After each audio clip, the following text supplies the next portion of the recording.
2014 সাল, তারপরে 2021 সাল, আর সর্বশেষ 2024 সাল। এই দীর্ঘ পথ পরিক্রমায় কত মায়ের সন্তান গুম হয়েছে, কত ভাই তার বোন হারিয়েছে, কত বোনের ভাই হারিয়েছে।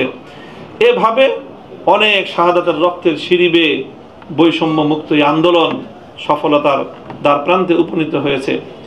এরপরে যদি আমরা কেউ নিজের জায়গায় একটু বৈষম্য করি, আমি এই সকল শহীদানের রক্তের সঙ্গে গাদ্দারি করব এবং এর সকলের হিসাব আমাকে এই সব শহীদের কাছে আল্লাহর দরবারে দাঁড়িয়ে দিতে হবে আমাদেরকে। কাজে আমাদের কোথাও যেন আর বৈষম্য না থাকে, কোনো জুলুম যেন না থাকে।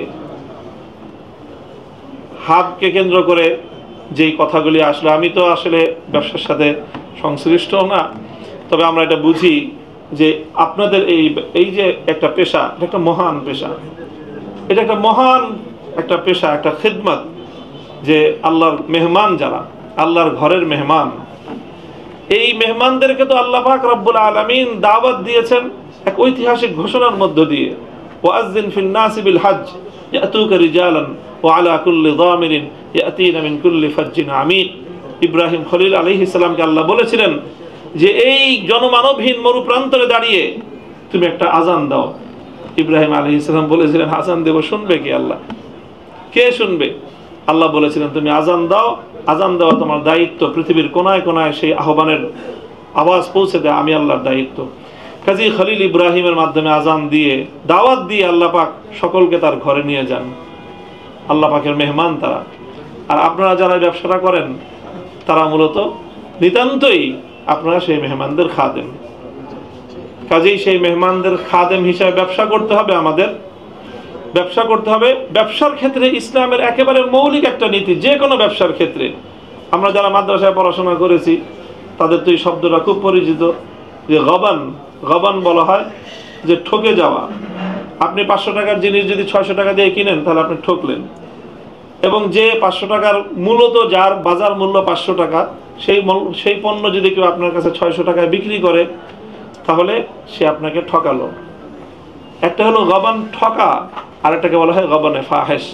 একেবারে মানে একেবারে কি বলে, নিকৃষ্টতম, নির্লজ্জভাবে মানুষকে ঠকানো। তো এটা কোনো ব্যবসাতেই ইসলাম এটাকে সমর্থন করে না। যে অন্যের সম্পদ, কোরআনে পাকের মধ্যে স্পষ্ট ভাষায় আল্লাহ পাক রব্বুল আলামিন যে কথা বলেছেন, যে অন্যের সম্পদ, হাদিসের মধ্যে তো আছে, লা ইয়াহিল্লু মালু ইমরিইন মুসলিমিন ইল্লা বিতিবি নাফসিহি। অন্য কোনো মানুষের সম্পদ তার সন্তুষ্টি ছাড়া আমার জন্য বা অন্য কারোর জন্য বৈধই হয় না। ব্যবসার ক্ষেত্রে মূল যে সকল নীতিগুলো ইসলাম দিয়েছে, তার মধ্যে একটা হলো যে কাউকে ঠকানো যাবে না। অনেক সময় মানুষ বাজার মূল্য জানে না, অথবা সে বিষয়টা সম্পর্কে অবগত হয় না। তার অনবগতির সুযোগ নিয়ে আমরা অনেক সময় দেখা যায় যে তার থেকে পণ্যের মূল্য বেশি নিয়ে নেই। এটা অন্যান্য ব্যবসার মধ্যে যেরকম এটার কোনো বৈধতা নেই, সে জানে না, আমার তাকে অবহিত করতে হবে যে এটার মূল্য এরকম হওয়া উচিত। এরপরে আমার কিছু ব্যবসা থাকবে অবশ্যই, যারা মাত্রার মধ্যে থেকে ব্যবসা করে, আল্লাহ পাক রব্বুল আলামিন তাদের ব্যবসার মুনাফার মধ্যে বরকত দান করেন। আর যারা মাত্রাতিরিক্ত ব্যবসা করে, মুনাফা করে, তাদের মুনাফা বেশি হয়, কিন্তু আল্লাহ বরকত তুলে নেন।